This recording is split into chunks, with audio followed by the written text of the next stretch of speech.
comments about you? Sure. When people call you brilliant, it's always good, especially when the person heads up Russia. Yeah. Well, I mean, also as a person that kills journalists, political opponents, and invades countries. And invades countries. Obviously, that it would be a concern, would it not? He's running this country, and at least he's a leader, you know, unlike what we have in this country. Yeah, but again, he kills journalists that don't agree with him. Well, I think our country does plenty of killing also, Joe.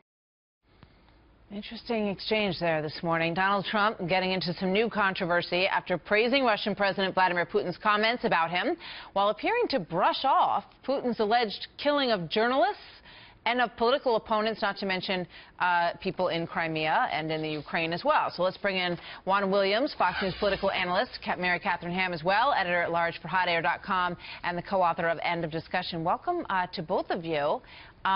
Curious back and forth there this morning. Mary Katharine, what do you think? Well, it brings out a couple things which I think are curious that a lot of folks in the GOP base would normally not cotton to, which is sort of being a little over-friendly to Putin. And then this guy's just not well-versed, I think, in what Putin is all about. And so there's like this sort of reflexive admiration for a leader, but he hasn't really thought about the implications of that. And I think you see that in a lot of Donald Trump interviews. Yeah, and then Juan, he said, well, we kill a lot of people too. I found that so, I guess, troubling, disturbing, Martha. I'm not sure what he's talking about. I mean, you know, this touches on something that came up in the debate this week, which is, you know, carpet bombing or killing the families of terrorists. And people said, you know, that's in violation of conventions. And he said, well, they kill us and we can't kill them. And it was like, well, yeah, but we kill a terrorist. We don't want to kill innocent people. But I think it goes back to what Mary Katharine was saying. He interprets this as the forceful leader, that our enemies, whether they're Russian or Chinese, will be intimidated. They'll know that we are serious. I think he's kind of, Trump is the opposite of Obama. Obama tends to be a little too cool at times. Trump may be a little too hot at times. You know, I mean, Joe Scarborough basically, you know, asked him, what did you mean by that? And it kind of went on a little bit, and he didn't really take it back. And then Joe Scarborough sort of went back again for another round and said, you know, you're not okay with the killing of journalists, right? And he said, oh, you know, something like, well, no, of course not. But, you know, it took a while to get there, Mary Katharine. And, you know, I mean, my initial reaction was that it was a surprising back and forth. I'm watching it in my office this morning. And then you wonder, well, you know, does it matter? Because it doesn't seem to matter. Donald Trump seems to say, you know, whatever he wants. And sometimes people are shocked. Sometimes people are very supportive. He obviously has a huge following. But then it just goes away. Yeah, I think it's almost because he does things that are shocking or politically unorthodox so often that you can't sort of see the impact of each of those, and he doesn't often back off of them entirely. But that last comment about we kill a lot of people too, again, indicative of this sort of moral relativism that the right certainly wouldn't be a fan of normally. But if it's Donald Trump, many of his fans will just say it's A-okay. Yeah, I mean, it almost reminded me a little bit of the president, Juan, when he got in trouble, or, you know, critics got riled up when he said, he was talking about Islamic radicalism, which he didn't refer to as that, but he said, you know, well, Christians have killed people, you know, thousands of years ago as well. There's guilt on all sides when it comes to this kind of religious fervor, was the suggestion. You know, so I would like for Donald Trump to take the opportunity, and, you know, we'd love for him to come do it here, to kind of explain a little bit more about what he meant when he said, you know, well, we kill lots of people too.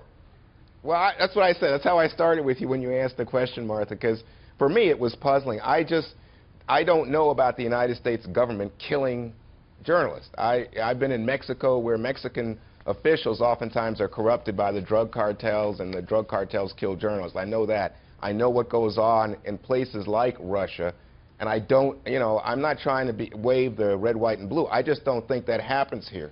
Yeah, I mean, he did, as I said, eventually come around to saying that, no, he was not in favor of that, which, of course, everybody would assume. I want to play another soundbite that we have here. This is the one from the exchange with Barbara Walters about winning and losing. Let's watch this. If you lose the Republican nomination, are you a loser? Certain way, yeah. Hate to say it. If I lost the nomination, yeah, I guess I'd call myself a loser. I've never said that about myself before. Look, I want to win. I want to make America great again. If I lose the nomination, not so good. Another interesting back and forth there. Mary Katharine, your thoughts? Yeah, I thought it was sort of a fun moment, and I'm surprised he didn't just say, well, I'm not going to lose, so it's a moot point. It was an interesting moment, and this is the thing about Donald Trump. He's so good at understanding what plays.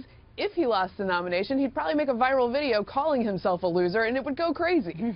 I mean, this is how he does business. You know, I also want to show you one more thing here, and it's a piece from a Peggy Noonan editorial that was out this morning. Let's put that up on the screen because it talks about the different nature that has sort of surfaced here between the typical way that people think about Democrats and the way people think about Republicans. And in it, in the Wall Street Journal today, she writes, the Democrats were once alive, chaotic, and brawling. The Republicans stayed and orderly. Not anymore. She goes on to say it is the Democrats who are accepting a coronation, the Republicans who said no to ancestral claims. Mary Katharine, what do you think about that? Well, I think there's a lot of truth to that. Now, how that plays out in the actual primary and the chaos that comes with it doesn't always end up giving you the best product, I don't think. And so that's what you have to decide, whether you want this top-down thing that gives you Hillary Clinton, which, by the way, not the greatest product either. But I do think there's truth to what she's saying in the differences between the parties right now. Yeah, for sure, the grassroots of the GOP are saying, we don't have to listen to you guys. Right. One quick thought on that. We got to go. Well, I think the Republican Party is in chaos right now, and I think that's what you're seeing play out in the primary process. And it's fractured. The party is so chaotic, and that's why people are talking about things like a brokered convention, which would be even more chaotic. So maybe Trump is representative of that. It's alive, all right. There's no doubt about that. Mary Katharine and Juan, Merry Christmas to you. Thanks for being here. Merry Christmas to you guys. We'll see you soon.